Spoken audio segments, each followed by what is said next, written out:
So where do you see yourself taking the art? And what would you like your legacy to be? Mm. Well, those are some really big questions. So I'm gonna start with just prefacing it with that. And It's a really big show. I think over time things Junkie on the track.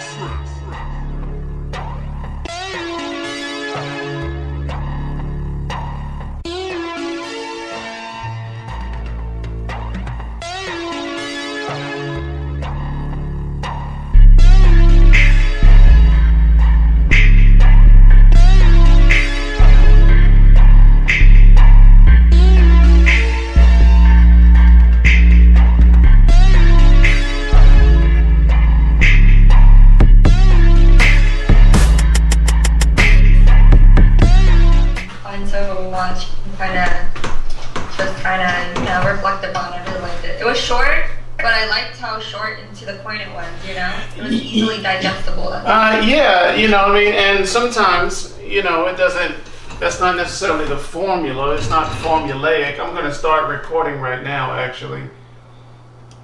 Recording in progress.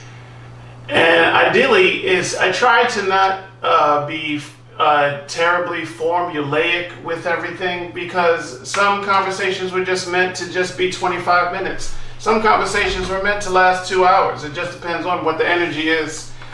And I have just learned about, there are so many things, Miss Moon Magic, that are not in our control, right? You know what I mean? So energy, of course, is one of them. Sidebar. I actually did not communicate this thought to Moon Magic clearly. Although we may not be all-powerful as our Lord God is, we actually have way more control over energy than we think. So I have kind of submitted to the will of the universe and just decided, okay, well, I'm going to just work with you. You know the old saying, we make plans and God laughs. So it's just like, okay, let me not try to paint how it's supposed to be too much, which is the reason for this whole series, you know what I mean? The naive poet, because what we put in our head and how it plays out is always different. So to stop being so freaking naive, I kind of admit, like, look, I don't know everything, and let me just see how this plays out. And usually the truth, no, not even usually, always the truth will always reveal itself. So that's my experience. So, let me give the speech. Excuse me for a second. Ladies and gentlemen, boys and girls, dudes and dudettes, the sex, and everyone else, I am the novelist, author, poet, Lamont Anthony Wright, a.k.a. Graffiti Bleu. Part 2 for your ass, bitches, of a conversation with Moon Magic. First off, how are you doing today? How's your energy today, dear? I see you got the tea. I'm doing good. I actually just woke up from a nap. Okay. Oh, you're refreshed. Okay. Good nap. One of those Sunday naps, so I'm feeling pretty good actually. That's what's up. My plate is clean, and however long the conversation goes, it goes. That is what it is. Daylight savings time. The sun is just now going down in beautiful California. I'm watching right now the sun set over the Larkspur Hills in San Francisco. You got a window view over there? Yes I do. I'm getting quite spoiled to this, and it's all good. When last you and I did part 1, we caught everybody up who didn't know. There was a lot of people that knew, but we caught everybody up one who did not know how Moon Magic came to be. Now that we have a point of reference, I would like to know, really, with your new experiences and everything you came into the game with. They say you can't know where you're going unless you know where you've been. And in proper context, knowing that the best made plans of mice and men always go awry, where do you see yourself, number one, taking your art? And at the end, and it's a two-part question. And part two, at the end of the day, when Moon Magic lays down in her final resting place, I'm sure that will be a golden sarcophagus, and you'll have your Cleopatra shit going on. You have all kinds of herbs around you. There'll be a whole bunch of pretty boys and pretty girls crying their eyes out. Moon Magic, what happened?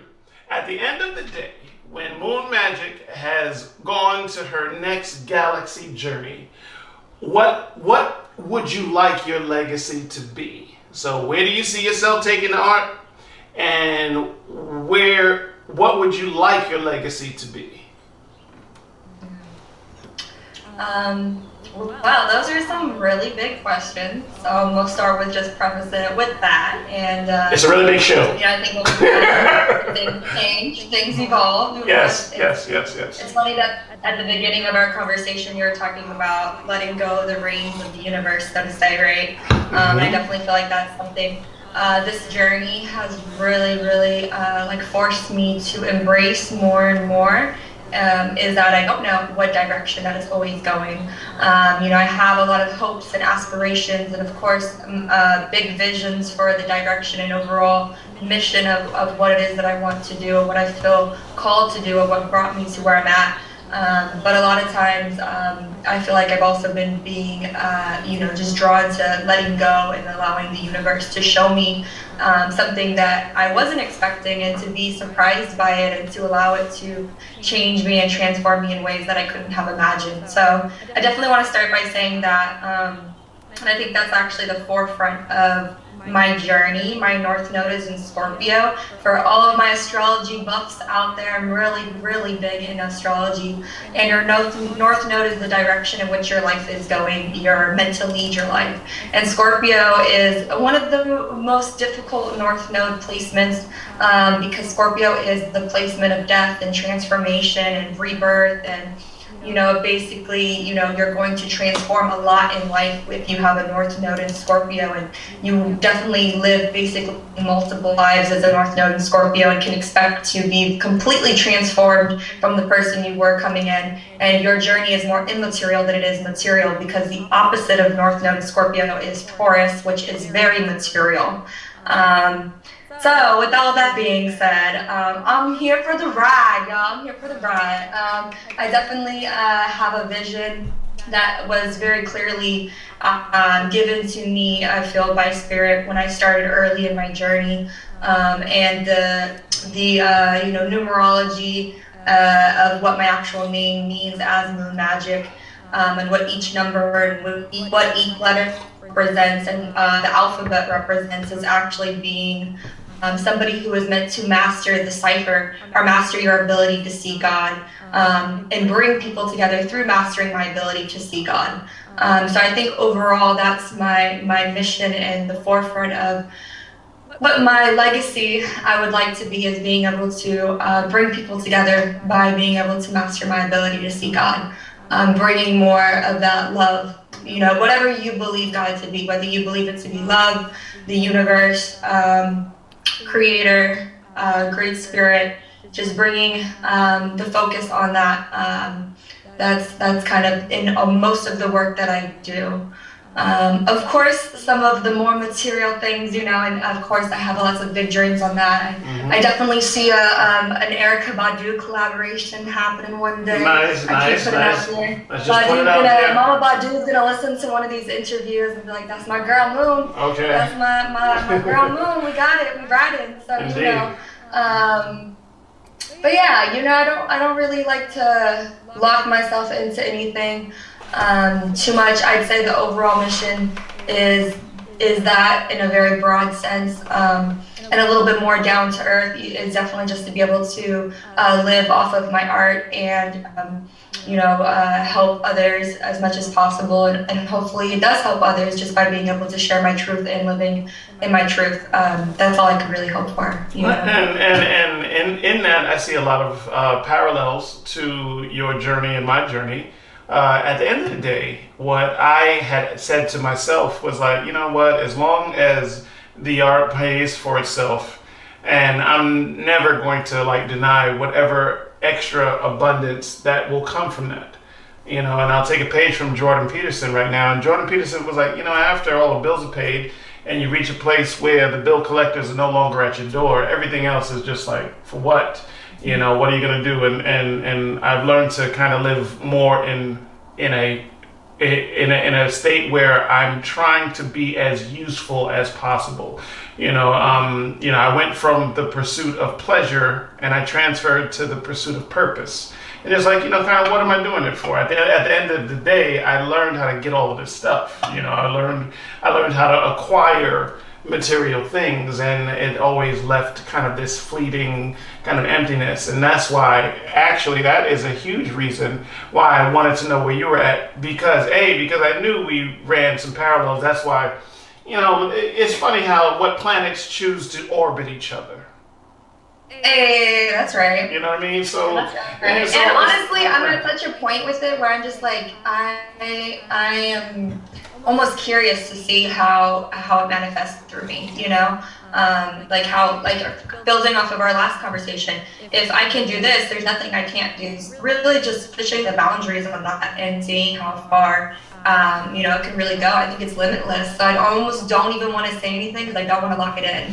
Right. I definitely feel like this is still just the beginning. We're only scratching the surface of what is possible. Indeed. Now, transitioning just a bit, I really, I've seen, from what I've seen on the web and what you have shared and things of that nature, what I've witnessed in person, I would like to get your experience as far as, my next question is, what was it like to kill for the first time? What was it like and when I say kill, I don't mean it in any kind of dark, way. It just there is a point on when a performer. Let me give the audience proper context. I know you know what I'm talking about, but let me give the audience proper context. Many times in many artists' manifesto, even the big boys, the Jill Scotts, the Erykah Badu's, the whoever, the greatest of the great, the Sade's, the James Browns, everybody, at some point before they really got going, there was a can I do this moment. And what was soon to follow the can I do this moment was the moment they killed. Their first, step of the ladder on their way to greatness. For me, the first time I've really killed, really murdered outside of hip-hop in poetry. First time I killed in poetry, I was at Cat's Cafe, and I did this poem called Just I See Justice. And it was the first time that I was totally in the moment of the poem, and it was like I had an out-of-body experience. I saw the faces of the people who I was touching, and there was something electric every time I looked inside a random person's eyes. You know what I mean? I would like to know what I can't assume, I believe I know the first time you killed, but I can't, only you can definitively say what the first time that was. Do you remember what that was? I mean, the first time really as like a stage performer under Moon Magic was definitely my feature night at Red Moon. Okay, all right. That just, I think, what I was saying, the stories I was, encompassing in my art were a lot of stories that had never been spoken, and I think that I just transcended to the audience and was really felt. But I think as you progress, there's different levels of killing it, you know what I mean? There's always new doors that you're like, you go through, and probably the first time, at least under Moon Magic and that process, that experience happened. Okay. Have you? Is that okay? Then that leads to another question. How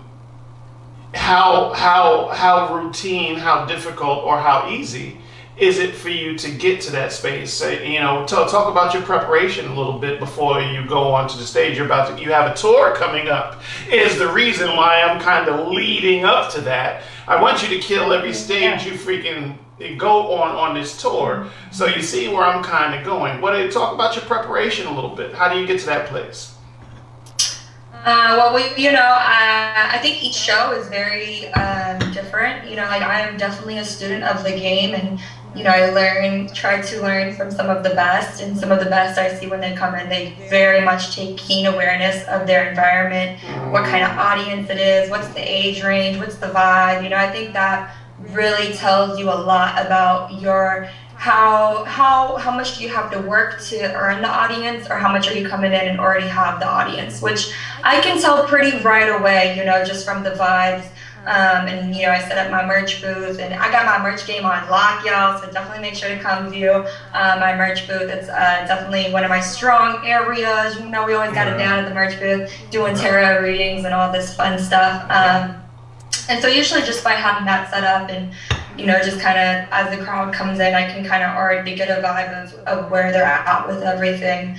And there are definitely some crowds that are a little bit harder to work than others. But I think, I have no issues getting in people's faces at shows. I actually am in the process working of investing in a cordless mic, because I really, really want, no matter where anyone's sitting at a show, I just want to be able to be like right in front of their face. It's just something I love about the energy of a show, and being able to like be that close and up in front with people.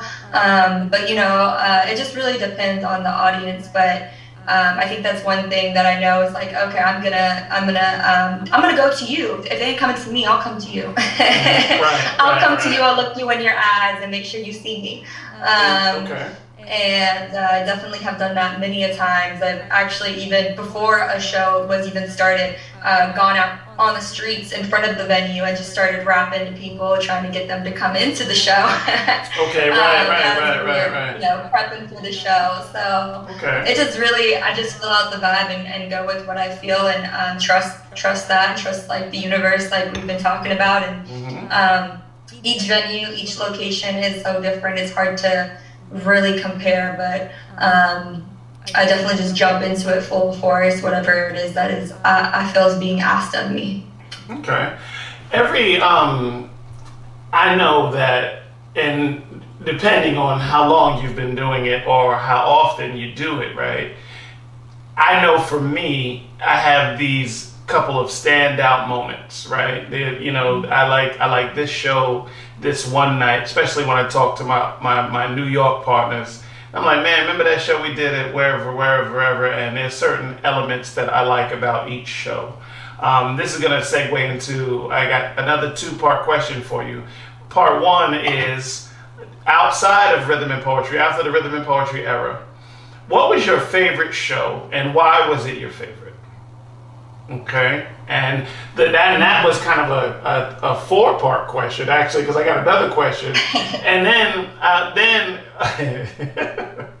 and then I love these 3 elements. I love before the show, the prep. I love the actual show, and then the after show, the basking and after, especially if you did well. The after the show, the backstage after the show is my absolute favorite moment. So I would love for you to share those elements. You might not even have a favorite, but just to repeat, because I know I put a lot in your freaking plate right there. So I'll separate them and ask them one at a time. The 2-part starter was, after the rhythm and poetry era, what was your favorite show and why? Yeah. Man, that's hard. That is a hard question, because I feel like, I've had many favorite shows, and a lot of them are for different reasons. So I'll try to list a couple and not make it too long.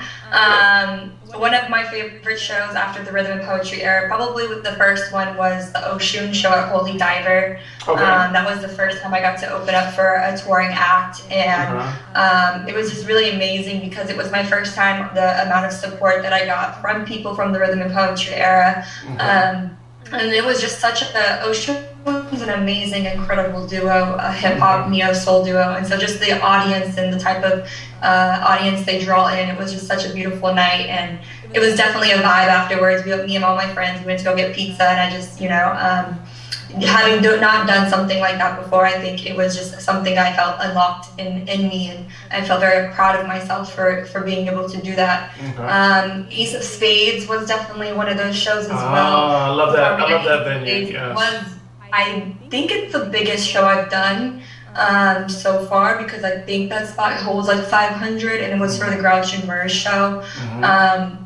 And one of the reasons that it was my favorite was because I was very, purposefully wanted to invite a lot of my good, close homies from, the earlier days to come and perform with me. And I just think it was awesome to be able to have some of those people up there and to just be able to do that together as a little squaddy, and be able to share that moment together.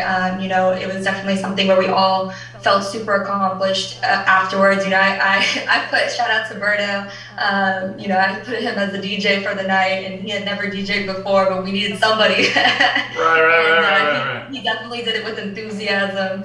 And Ibrahim and Miguel came and did the capoeira, and it was just, Ube was there, Cisco was there, Theater Baby, it was really amazing to just kind of share that moment with them. And it was also an amazing crowd. I love that crowd as well. And just recently would probably be New Year's Eve. Getting to perform on New Year's Eve was just a really awesome experience because of the magic of New Year's Eve. And shout out to DJ Lex, a big ups to him for just being a really big supporter and putting me on the show and organizing that show. But it was really awesome because A+ from Hyro was the headliner. And I didn't even know that he was watching my set, and I had a really good time. It was definitely one of those sets where I jumped in the crowd and I was like, rocking it, in the crowd with everybody. And I didn't know that he was even in the crowd at all until because he was in a hoodie, hiding in a corner. Of course. But during his set, and shout out to hieroglyphics in general, and shout out to A+. He, mentioned a lot of the stuff that I was saying during my set and adding on to it and agreeing with some of the stuff I said, and it just was a big moment for me because hieroglyphics is like one of the first crews, underground kind of groups that I ever started listening to, and to have someone like that to be like, oh, I heard what Moon Magic was saying, and just to add on to what I was saying during their set, it really meant a lot to me, and that was a big moment, and a really dope and amazing show just because it was in Santa Cruz and it was New Year's Eve, and it was so much fun. That's dope. Those would be the three shows. No, that's what was the second part of the question? No. You don't. No. This is not a quiz. You know what I mean? This is not a quiz, but oh my God, all that down. But you did well. But my job as the host is to dig and to get that meat and potatoes. You follow what I'm saying? So you did well. And let me just say that Ace of Spades on your resume is a huge look, man. You have shared the stage with many a great person, underground and over. And those moments are freaking absolute huge. The second part of the question was actually we're going to touch on naive notions, but what I was getting at, what I was saying, the second part of the question was, just to review, there are three parts of a show that I love. I love the before the show, the prep, visualizing it, and rehearsing and all of that stuff. The actual show, interacting with the people and all of the stuff we practiced, you're now doing, and they say the saying is we get celebrated in public for what we do in private, right? And then there's the third part of the show. The third part of the show is after the show is done, the backstage. This is my favorite part of the show.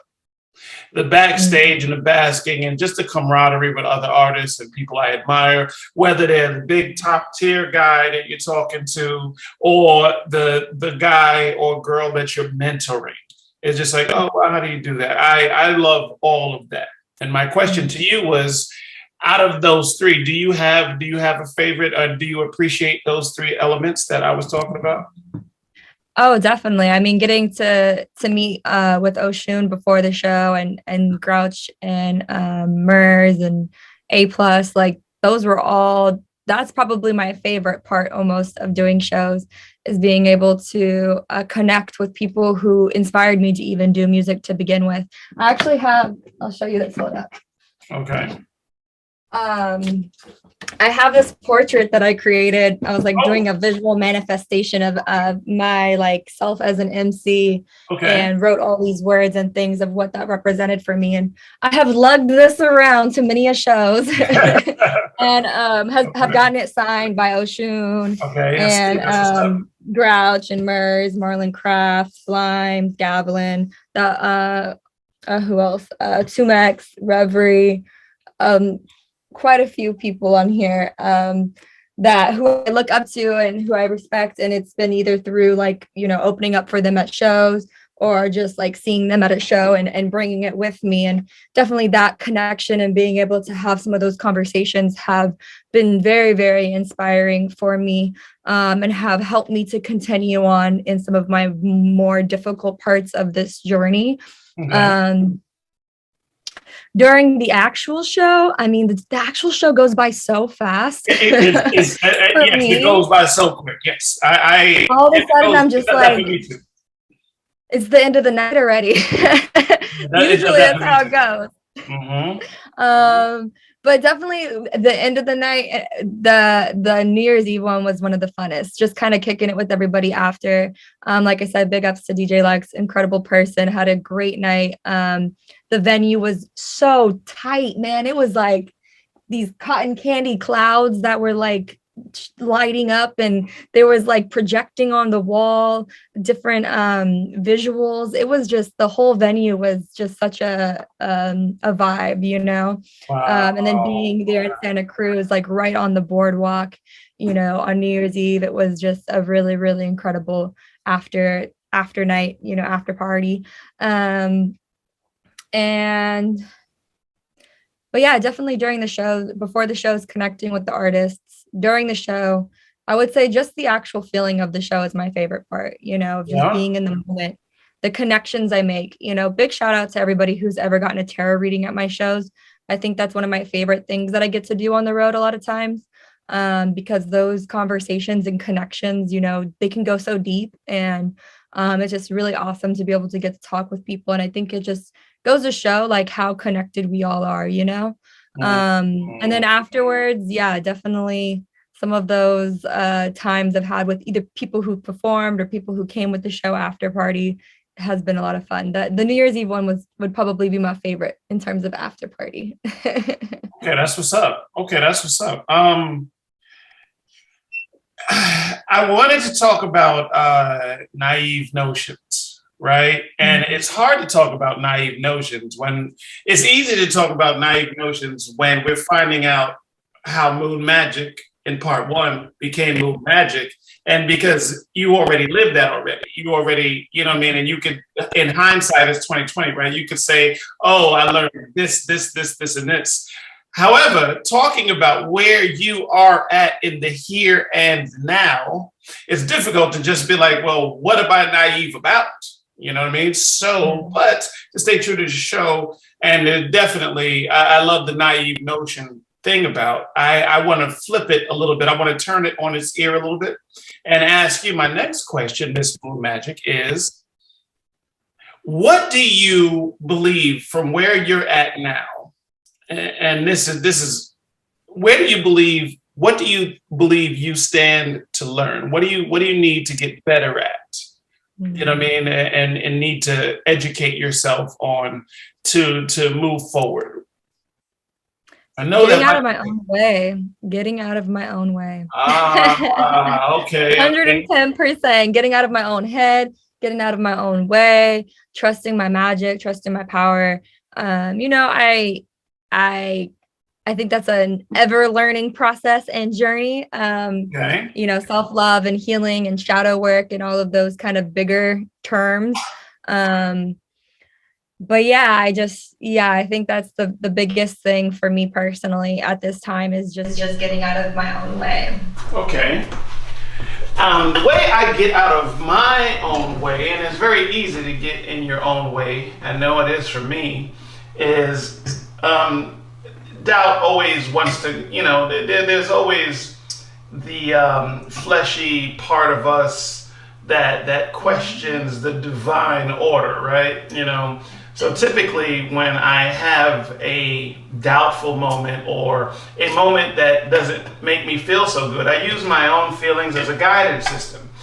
It is said, you may, and our viewers may or may not agree to this. This is my belief, and I know it is my belief, but it is said that anytime we get a bad feeling in our gut, it was explained to me that our soul disagrees with the fleshy part of us, and your soul is, so anytime you kind of down on yourself, like, damn, how could I be so stupid, how could I do this, how could I do this, how could I make this mistake, how could I fall for the okie doke, whatever, your soul knows you're great. So your soul, it just hurts. Your soul is like, oh man, how could you think that? That's we're better than this. So it manifests. So with that as a preface, when I feel bad, I ask myself, whatever I'm thinking, I ask myself first, is it true? So when I say, damn, how could I be so stupid? I say, is it true? Am I really being dumb, or I just didn't know yet? You know what I mean? How could I be so whatever? How could I be so whatever? I ask myself, is it true? Just because just because they don't love you doesn't mean you're not lovable. Doesn't mean just because you don't know all there is to know doesn't mean that you're gullible. I've written verses about this. Yeah, so I remember that one. You bringing it back for us. Right. So I know that getting out of my own way, Miss Moon Magic, is a daily exercise. I don't believe for any of us, even the Tibetan monks meditating in the mountains right now, even for them, getting out of your own way is a daily exercise. Why do you think they meditate so much? You know what I mean? It's just like, I gotta stop telling myself crazy-ish every freaking hour. You know what I mean? So you are not alone. And the reason why I wanted to do a 3-part series with you in particular, and I know that that you have had a number of challenges on the way. But the reason why I was like, I got to get this with Moon Magic, what I see, what you MFs might not see, is what I said in part 1, is this is courage manifested. You know what I mean? This is all I was preaching at freaking Rhythm and Poetry, which got me on the tail end of a lot of misunderstanding, because a lot of people were just like, oh, he's showboating, he's this, he's that, I'm just trying to show off or whatever. And I'm like, no, I'm trying to bring the community of artists together, and I'm busting my buns every Thursday night to show what's possible. I'm like, we don't have to go for the okie doke. You can literally, if you want to get paid, if you want the art to pay for itself, you can write every show. No different than a woman or man writing for the show Friends, for Seinfeld, for anything on HBO, for anything on Netflix. There are writers that write every day. So why, as a poet that is doing it strictly for the love, that wants to ascend, I'm just like, the money might not necessarily be in the poetry, but it's definitely you have to be prolific. So I'm coming in there with verses every night. Like, we're gonna do this open discussion. I was writing those every week. You know what I mean? And throwing verses in between, showing what's possible. And at the end of the day, my legacy, many things positive and negative will be said about me. However, at the end of the day, what I think is undeniable was I brought people together. Period. End. You know what I mean? And when I close my eyes, I don't know if I'm gonna have a golden sarcophagus like you. But it's probably going to be decorated pretty good. And at the end of the day, whenever these, flesh and bones are resting, I just want people, my headstone to just be less like, he went for it. You know what I mean? Because, what else are we going to do? Why would we come to this planet and endure all of the ish we've endured if we were just going to be at home and be a punk about the whole thing? I love courage. That's why I fucks with moon magic heavy. Right, you know what I mean? So, yeah, and anything, just, if you have, just say it, and sometimes it's not pleasant when we gotta say what we gotta say, and we know we're gonna kind of ruffle some feathers, and I know I ruffled some feathers, and I own that, but I never lied, you know what I mean? So, Yeah, and that, kind of goes the biggest part, not only just getting out of my way, but, being okay, especially going back to that North Node in Scorpio. I feel like I've had to, like I said in the first episode, kind of be okay with giving myself to the fire, and allowing myself to burn and transform, and, not be perfect and make mistakes and have to learn from them. And, I'm very analytical. I am a very emotional and intuitive person, but there's also an equally very analytical side of me. My rising sign is actually in Libra, which is a very analytical sign, and I tend to overanalyze almost everything. Wow, okay. And so, I think to me, it's been trying to figure out that balance, and of, criticizing self-critique, taking in self-critique, self-reflecting, striving to always get better. That's important. And accepting that we're human and that it's never going to be perfect, whatever perfect is in your mind. Right. And if you don't accept that or allow that, don't get me wrong, you don't bring your dreams down to something, have high expectations for yourself, but you also can miss out on a lot of the beauty of your current circumstances and self-inflict a lot of suffering when you're not allowing yourself to enjoy where you're at, because it's not perfect. You're like, oh, you're striving for something that's actually perfect, doesn't exist, and now you're incapable of enjoying where you're currently at. And 30, 20, whatever years are going to go by, and you're going to be at the end of the road like, oh, I never allowed myself to enjoy the present moment because it didn't have X, Y, Z in this. And it's like, well, there's always going to be something missing. There's always going to be something you haven't done yet. I mean, even Kanye West still has something he hasn't done yet. Right. Well, some would argue, Moon Magic, that what if what we perceive is actually not perfect, and what we are experiencing in all the laws of the universe is actually perfection. Now, I'll get back to that. Okay, now, it is my understanding that this is great conversation, by the way. It's my understanding that desire begets desire. So whatever you desire, whatever you manifest, as soon as you attain that, the minute you grab it in your hands, you birthed another desire. So it's endless, and it really goes in line with the infinite nature of the universe. It's ever expanding. The universe itself, which we are a part of, right? We are God helping God explore herself, right? We're just freaking having these experiences. It must be boring to just be pure light, love, energy. You would have to. Why would we come down here? It makes sense to me that we would want to experience everything opposite of the grand cosmic goo, just so that we can understand who we really are. Okay, so it's just like, it never ends. And I could not that I'm here to argue. Argue is a bad word. Not the word I'm looking for anyway. You would always say contrast. In contrast to, I totally understand what you're actually saying, and I don't actually disagree. But just painting a different picture, I would say that because we are living in this human existence and we are away from our true selves, the all-knowing soul, right? You know, it's my understanding that the soul knows everything God knows, right? We are extensions of infinite intelligence.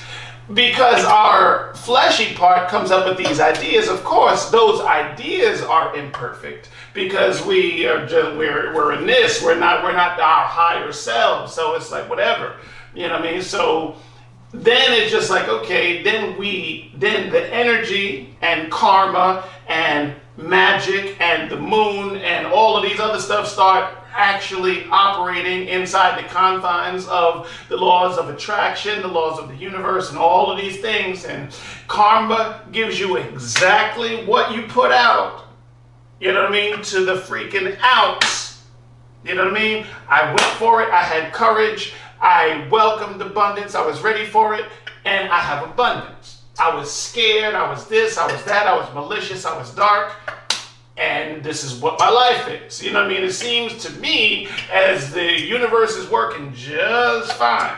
You know what I mean? You know, and then at the end of the day, like both of us, we spend our day getting out of our own way and letting that happen. And that's magic. That is tough, man.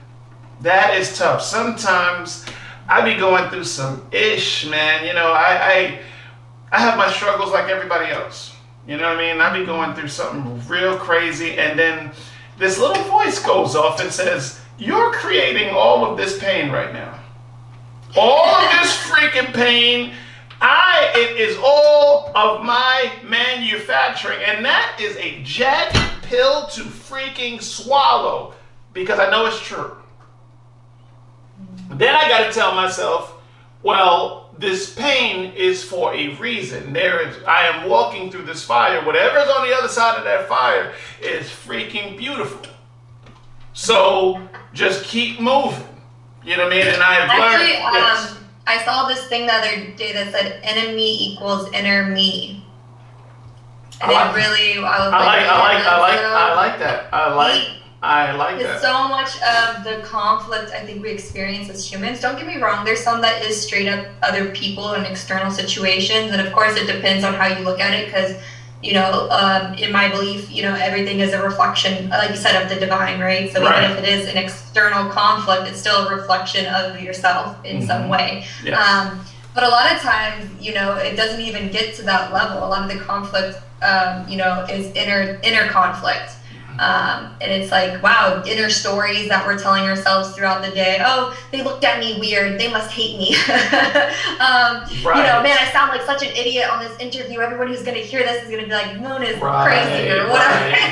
You know, whatever the narratives are. I'm not saying I think those things, but, you know, a lot of our inner dialogue makes up a lot of our perceived reality. And that's something that I've been, you know, consciously more and more aware of, especially throughout this year, and I've seen it as more and more of a challenge, especially as I go into new arenas and bigger fields of things. I can see how my inner dialogue alerts, you know. And yeah, I just saw that the other day. It said enemy equals inner me, and I was like, man, I really see that lately, more than I've ever seen before. And it's interesting, because when you do start to pay attention to it, you actually can even see how smart your inner self is to be able to project that onto other people, other circumstances, so that you have no idea that you're the one doing it. You have no idea you're the one pulling the strings on the other side, because you have all these mechanisms of like, well, this happened to me in the past and this and that, and it's all these other people and all these other situations, and you're like, girl, what is going on? Right. Your inner you is fucking you up right now. I mean, really, you know, and you want to ride. I mean, hello. But if you don't catch it, that's self-destruction, or you know, it can really, really unravel. And of course, it's all part of being human. I don't know if there's ever any real solution to completely eliminating those things, but that's definitely the current thing I think I pay attention to the most, is that enemy is the enemy, and getting out of that person's way. Yeah, yes, my mother would say when I talk to her and I don't have such a good day, she said, my one son, despite your attempt at flying above the clouds above the rest of us, you walk on the ground like everyone else. And I don't really believe it is for us, not as long as we're breathing. Actually, it is not for us to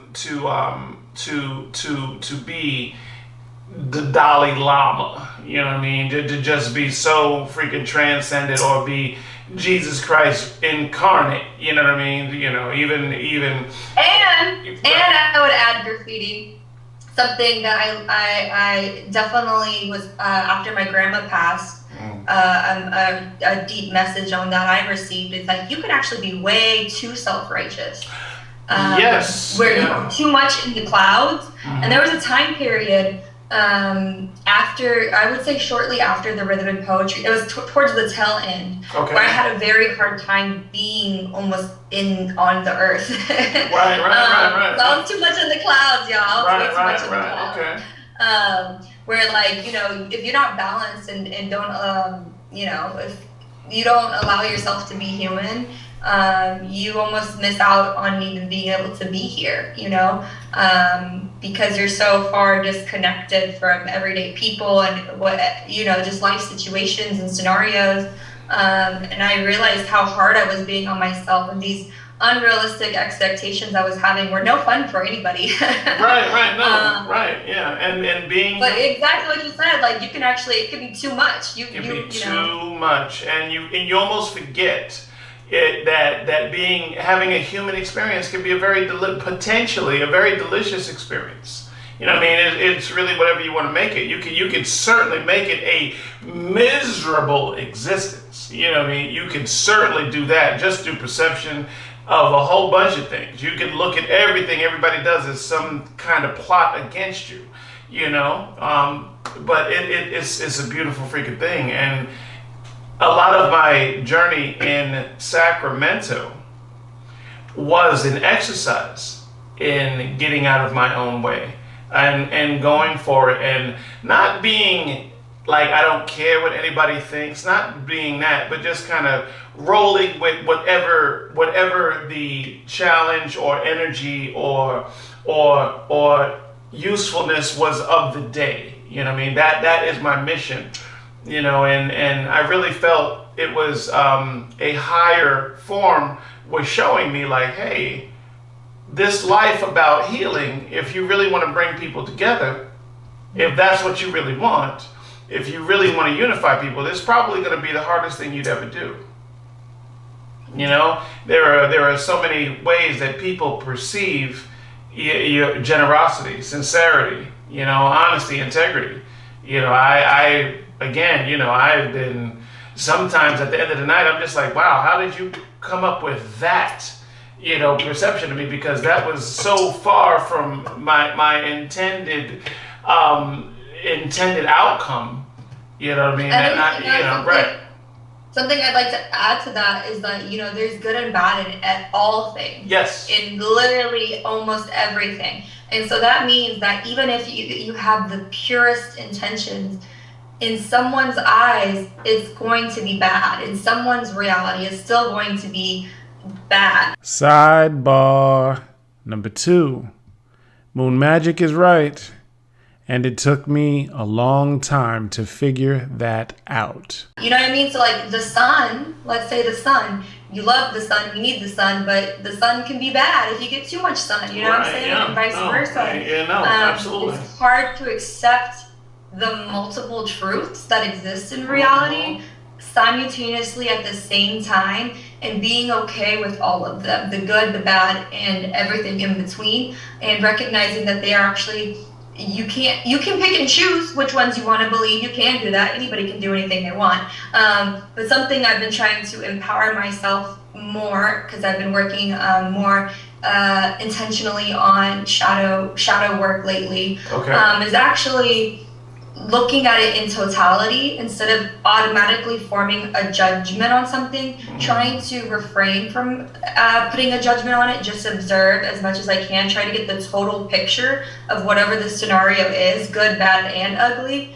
and then accept, you know what, that bad version of it, that's the truth as well. And I'm okay with that. I'm human, and if that's the truth of it too, so be it. I don't think it's avoidable to only be the good of anything, and that's been a very difficult process for me lately, but I've also found it very empowering to like free myself from this idea that I'm exempt from from being human, and instead be like, wow, okay, this is also the truth, and okay, what can I do from this understanding of that also being the truth? Okay. Now you and I are having this great conversation, and we are talking about a lot of higher learning. That's not the word I'm looking for. We're talking about a higher sense of self in our dialogue, right? Is it difficult for these concepts to be talked about in your music?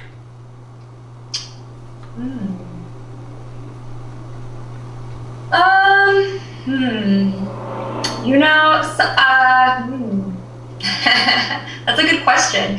I think it is. I've definitely felt the pressure of I would say dumbing down the things that I talk about, because it can seem a little too much out here for people. Okay, right. Okay, talk about it.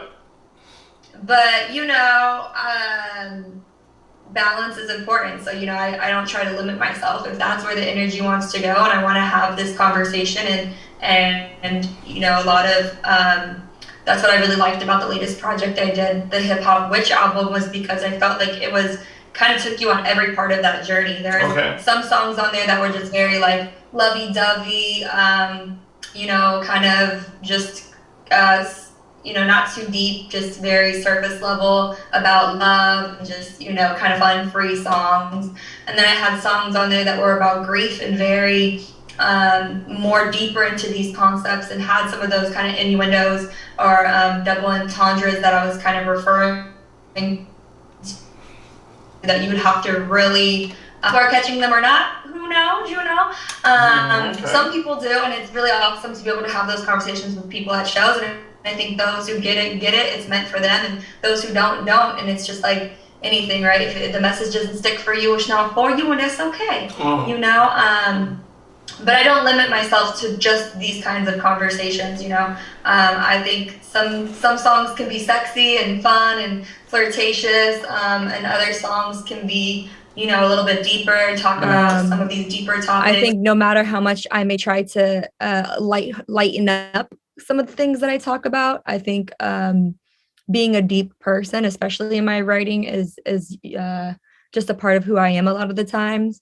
But it's also been really fun to kind of allow myself to be a little more human lately. And I noticed that in some of the stuff that I listened to and enjoying you.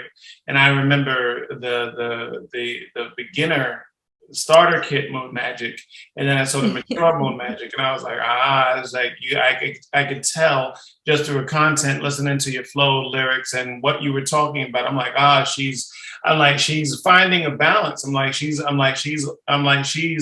able to have a foot in each kiddie pool and enjoy multiple sides of herself. That's what I took from that. And I know that when I came into a higher sense of self, it was almost overwhelming because I got a lot of information in a short period of time. So then I'm just like, well, dang, what am I supposed to do with this information? And I'm like, okay, my ability to communicate has to be related to all of the information that I just got. So I overburdened myself with getting people the information. Then I was just like, no, that's not my job. My job is just to testify and translate a lot of these abstract concepts just through my testimony. And when I figured the balance out in that is when I was able to relax and really really enjoy the journey. They say enjoy the journey, right? I enjoy the journey. Speaking of the journey, Miss Moon Magic, talk about, and then we'll close. Because we gotta save something for after the tour. Talk about the upcoming tour a little bit. Talk about the meal to come, if you would not mind. Yeah, so I'm about to leave on my first full-length tour out in Midwest. First time out in Midwest. So shout out to everybody in the Midwest. Make sure you come out and fuck with your girl one time. You can find your tickets at slapfrost.com and all the information on there. But I'm really, really excited about it. Basically, Slap Frost has been happening for multiple years. This is their 7th annual tour, and Slap Frost is ran by some pretty heavy hitters in the underground Bay Area hip hop scene. So I'm going to be, on the road with people like Vocab Slick and DJ True Justice and Equipto, and people who, who've done lots of different things and toured together for many years. This tour has brought on a lot of different folks from different areas. And I'm just really, really excited to be able to be a part of it. It's going to be super fun. I think there's 12 of us. I'm pretty sure when someone said it was like 12 of us, and I'm the only female performer. So it's going to be a whole lot of jokes and a whole lot of fun times on the road, because we're going to be touring. We're flying into Chicago, and then, we're going to be taking a tour van from there to all the different spots and then flying out of Detroit. And my girl, Sarah, out from the Bay Area, shout out to Sarah. She's going to be there working the merch and doing videography and all of that. So there'll be one other queen on board during the time. Well, I'm real excited about that. And yeah, we're going to be hitting the road hard. I think we only have 2 days off during the 2 weeks. And so, it's going to be a whole lot of fun. I think almost every single city, I'm pretty sure every single city is a city I've never been to. Nice. So you were going to have a ton of stories the next time we talk. Ladies and gentlemen, boys and girls, dudes and dudettes, the sexy and the not so sexy, big children and little, I am enjoying a fantastic conversation with Moon Magic.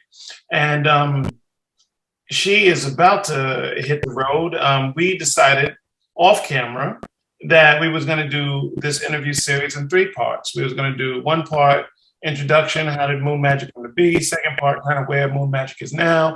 And then we was going to save the 3rd part of the interview for after she went on tour and came back, because she probably had a whole bunch to say once she touched back down on the West Coast. On a personal note, I would like to say I'm very proud that you continued your courage, that you just didn't sit back and try to bash. Sometimes cats do that. They have this kind of one moment and they just point to the moment and they say, hey, look what I did in 1988. And just like, okay, you know what I mean? I once heard someone say the most unsexiest thing you can do, the least sexiest thing you could do is talk about how sexy you used to be. So let us not sit back on our laurels talking about conquests of old, because there is always another challenge. Even in this conversation, I have stated that once we attain what we desire, that gives birth to the next desire. So and that process happens almost immediately for me, actually. Yes. So it's crazy for you to say that, because thank you. I think something I have to work on is being able to acknowledge those conquests, I don't really want to call them conquests, like I'm over here just conquering, get your shit off, man. If you're going to Chicago killing everything that moves and you're putting the Moon Magic flag in the ground. I mean, I am not mad. You know what I mean? It is, But something I do, I have to be able to acknowledge a little bit more of my accomplishments, because I tend to not downplay them, but just I think because I have such a bigger, my vision and my potential I see for myself is so much more than my current, and it's always expanding so much that it's difficult for me to look at some of my accomplishments and even allow myself to like look at it as an accomplishment. I'm always like, man, that could have been 100 times better. Like, well, consider this. You know. I mean, the story has to come from you, and if my eyes close tonight and they never open again, who is going to tell the story of my journey? That's why I document the journey. I always turn the camera on, and I'm so quick to talk about, what it was, what it is, and what it will be. You know what I mean? I don't even feel like I'm being braggadocious. I'm just like, this is what rhythm and poetry was on the East, West, da da da da. This is what happened. If I am quiet after all of those nights, after everything that freaking went down over all of them years, then it dies with me. You know what I mean? And you are the guardian. You are the sole guardian of your legacy. I don't think it's being braggadocious. I don't think it's being arrogant. But if you're going over here, whether you kill or you don't, tell your story, please. That's what the fans of you who are fans of you now and who have yet to be fans of you, that's what they're looking for. That's what they're looking for from us. You know what I mean? I don't have the biggest following in the world, but for the ones who do rock, they want me to tell a story. They want to know what was going on back then. They want me to tell a story, and we do everyone a disservice. You know what I mean? We were bold enough to get on the mic, but we're not bold enough to tell how it went. You know what I mean? Speak your truth, Magic. Speak your truth. Goes back to getting out of my own way, graffiti. I'm telling you. And, Yes. Because our perspective of ourselves is so different, and it's actually, shout out to all my friends who, I'm not a person who typically calls people when I'm struggling. I tend to be more like go into hermit mode. Okay. But when I do call people and just to like reach out and have a conversation, they may or may not even know what I'm going through. But at some of those conversations I've had, it reflected back at me where they're like, oh yeah, you mean you just did this and this and that. And I'm like, man, you're right. And in my head, I'm like, I'm over here like, okay, we got to do this better. I'm such an artist with it. You know what I mean? Where I'm on a whole other like, okay, what's 20 years down the line? I could be doing this and this and this, and how can we make this even better? And yeah, that was great, but it could have been, and just really trying to hone in I'm really meticulous with it to almost a real disservice to myself. Okay. And I appreciate you saying that, because that is something that I've become a lot more actually aware of through this process of this tour, and just, getting to have some of these conversations with people and being like, wow, you know what? Yeah, I do need to celebrate my accomplishments a little bit more. And, I do need to talk my shit a little bit more. You know what I'm saying? Yes. And wear it with pride, because it has been actually a really, really difficult journey to get to this place. And I should definitely embrace that a lot more. It's something I am consciously working on. So I appreciate you reflecting that, because it is like I said, we could be our own worst enemy to anybody listening to this. You never know yes, we can. what other people really see in you. And a lot of how you feel about things. It might just be you we're hardest on ourselves. Yeah. We're always hardest on ourselves, and it's great. It keeps us going. You know what I'm saying? It keeps me wanting to always do better. It keeps me always wanting to reach for something more. It keeps me not being like, oh, that time at Rhythm and Poetry, that was great, and I ain't ever got to do anything ever again. I had my moment. Instead I'm like, no, that was baby stuff. What are we talking about? There's so much more out there I could be doing. My mind is. Not that it's babies, but you know what I'm saying? Like, I know exactly for my world tour with Erykah Badu, y'all, okay? I know. Yeah, no, reach for the stars and pull back the moon, okay? But, so I appreciate you, Graffiti, so much. These conversations, they really bring things in perspective like that. And for anybody who's listening, like, if you, struggle with being able to celebrate yourself, like, just remember we're our own worst enemies, and that, it's great to want to always do better and to, see your highest potential, but don't forget that you're human. Allow yourself to enjoy the journey and allow yourself to stop and enjoy. That's why I haven't actually really been focusing on creating any new music after this third album. Don't get me wrong. I've been creating a lot of music, but nothing like solidified, like, oh, this is the next project, you know? Okay, I've just been kind of creating, okay, I like this track. This is kind of cool. This might be a little something, but I'm not going too crazy on like, okay, let me land it, narrow it down, because I'm like, you know what? I put out a lot of projects in a really short amount of time, and it's nice to just sit and allow myself to enjoy it. You were putting in the work. A little bit. You know what I mean? You were putting in the work, and you know, and albums for me, you know, after I had, very similar to you, after I had a certain amount of albums, then I would just like, okay, when I come out with my next album, it'll be more of a milestone moment. You know, I've ran the gamut. I've pretty much said, I've lived all of my life up until this point, and I put these in these bars, right? So now I have to live more life so that I can have something to freaking talk about. So I absolutely get it. I believe this is a phenomenal stopping point. And let us stop here, Moon Magic. God bless you and everything you are doing right now. And thank you for just taking the flag and running with it for the culture. You know what I mean? Yes, we do these things for ourselves. We have our own self-interest and all of that jazz. But I believe what you're doing for the culture is really empowering. You are empowering a lot of people that I don't think you get credit for.